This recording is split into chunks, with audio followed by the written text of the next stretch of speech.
దీని సీక్వెల్ కూడా రెడీ అయిపోయింది. వావ్, మొదలు పెట్టేస్తాం. ఇంకా మొదలు పెడితే అంతే. నాకేంటంటే ఒకసారి మొదలు పెట్టేస్తే కృష్ణప్రసాద్ గారు కూడా ఆయన్ని ముఖ్యంగా మెచ్చుకోవాలి. ఎన్నో వ్యయప్రయాసాలు కూర్చి అసలు కాన్సెప్ట్ రావడం. ఒక సినిమా అంతకుముందు నిర్మాత అంతే ఆయన. శ్రీదేవి మూవీస్, అనిత అనిత గారు ప్రెజెన్స్, ఎస్పి బాలసుబ్రహ్మణ్యం గారు ప్రెజెన్స్, ఆవిడ నిర్మాత. ఆవిడ స్టేట్ బ్యాంక్ ఆఫ్, అది ఎంత ధైర్య సాధనలు అసలు. అంత అద్భుతమైన సింగింతో శ్రీనివాసరావు గారు. ఇప్పటికీ చూశారుగా 94 ఏళ్ళు ఎలా మాట్లాడుతాను ఆయన. నన్ను అడుగుతుంటారు అప్పుడప్పుడు, ఏంటి బాబు ఎప్పుడు మొదలు పెడుతున్నా పార్ట్ 2 రెడీ డైరెక్ట్ చేసేయాలి అని. అండ్ ఈజ్ అప్డేటెడ్ వాటికి టెక్నిక్ అన్నిటికి కూడా ఈజ్ అప్డేటెడ్. వాడికి హ్యాట్స్ ఆఫ్. మొదలు పెట్టాలి తొందరగా, ఉంది కథ రెడీ. అంతే. నేను ఆయన కూర్చొని పాత్ర వేస్తాను అందులో. నేను ఆయన కూర్చొని అన్ని ఫైనలైజ్ చేసుకున్నాను. కానీ ఒక రాత్రిలో రెడీ చేసాం సబ్జెక్ట్ పార్ట్ 2. ఒక రాత్రికల్లా సబ్జెక్ట్ ఫైనలైజ్ అయిపోయింది. అంతా రెడీగా ఉంది. అది ఇంకా ఇప్పుడు ఉన్న టెక్నిక్ ఇప్పుడు చాలా నిజంగా వీళ్ళు మెచ్చుకోవాలి. ప్రసాద్ ఫిల్మ్ క్రాఫ్ట్స్ వాళ్ళని, కార్పొరేషన్ హ్యాట్స్ ఆఫ్. చాలా మంది నిద్రాహారాలు మాని ఒక మంచి సినిమా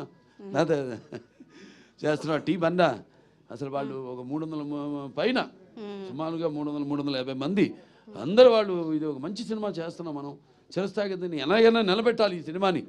చలనచిత్ర కేవలం మన తెలుగు చలనచిత్ర పరిశ్రమలోనే కాదు, భారత చలనచిత్ర పరిశ్రమ దీన్ని నిలబెట్టాలని అర్నిషాలు కష్టపడి ఒకే ఒక ప్రింట్ దొరికింది.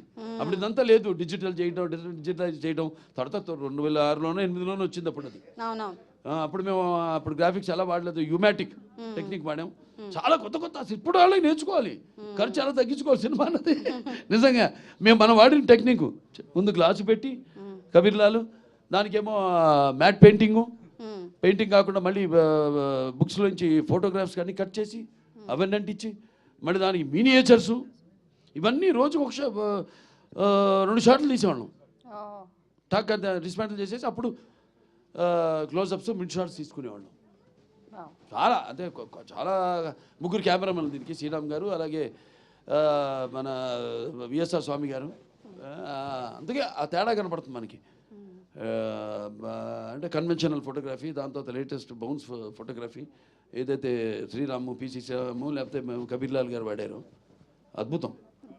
సో 4th ఏప్రిల్ అందరినీ ఒకసారి మరోసారి మీ పిల్లలతో అందరితో వచ్చి చూడాలని మీరే చెప్పాలి అందరికి. బికాజ్ యు ఆర్ చూస్తారు, మీరే భుజం మీద అంత కాన్ఫిడెన్స్ నాకు. ఎందుకంటే ఇప్పుడు అప్పట్లో చేసాం, అది నేను చెప్పినట్టు చిరస్థాయిగా ఉండిపోయే సినిమా ఇది ఖచ్చితంగా. ఇక ఎక్కడి నుంచి ఇక ఈ సినిమా చూస్తూనే ఉంటారు. ఇక జనరేషన్స్ టు జనరేషన్స్, వచ్చే జనరేషన్స్ టు జనరేషన్స్, నిర్విరామంగా ఫర్ ఎవర్. అంతే. చాలా ఎంతో కష్టపడ్డారు. అందరికీ నా అభినందనలు తెలియజేసుకుంటా, కృతజ్ఞతలు తెలియజేసుకుంటున్నాను. To restore the film. Restore చేయడం అనేది మేము చాలా కష్టమైన దీంతో క్రాఫ్ట్స్తో కూడుకున్న. అవును, గత 3 నెలల నుంచి దానికే వర్క్ చేస్తున్నారు. 8 months నుంచి. I'm sorry sir.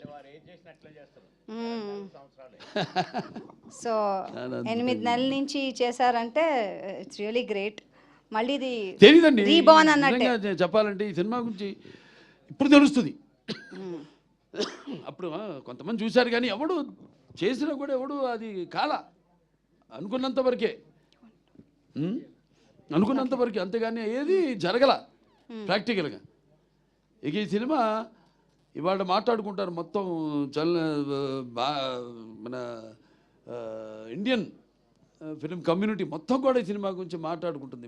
రిలీజ్ అయ్యాక సినిమా గురించి ఖచ్చితంగా no doubt about it. Telugu వాళ్ళ గొప్పతనం, మన వాళ్ళ తెలుగు వాళ్ళ ముందు చూపు ఖచ్చితంగా. Forward thinking. Thank you so much అండి. ఇట్స్ ఎ ప్లెజర్ మిమ్మల్ని ఇలా కలుసుకోవడం. అందరు కూడా నా విశ్వావసు సంవత్సరం శుభాకాంక్షలు తెలియజేసుకుంటున్నాను అందరికి. Ugadi thank you so much. అంటే ఉగాది అంటే ఉరకలు వేసే ఉత్సాహం, ఉగాది అంటే ఉప్పెనల ఉప్పొంగే ఒక కవిత్వం. అలాగే అందరికి కూడా భగవంతుడు అష్టైశ్వర్యాలు, సుఖ సంతోషాలు, భోగభాగ్యాలు, కీర్తి ప్రతిష్టలు, శ్రీ సంపదలు, ఆరోగ్యాలు, సంపూర్ణ ఆయుష్, నవగ్రహాల ఆనుకూల్యం ప్రసాదించాలని మనం ప్రార్థిస్తున్నాను. థ్యాంక్ యూ సో మచ్ అండి.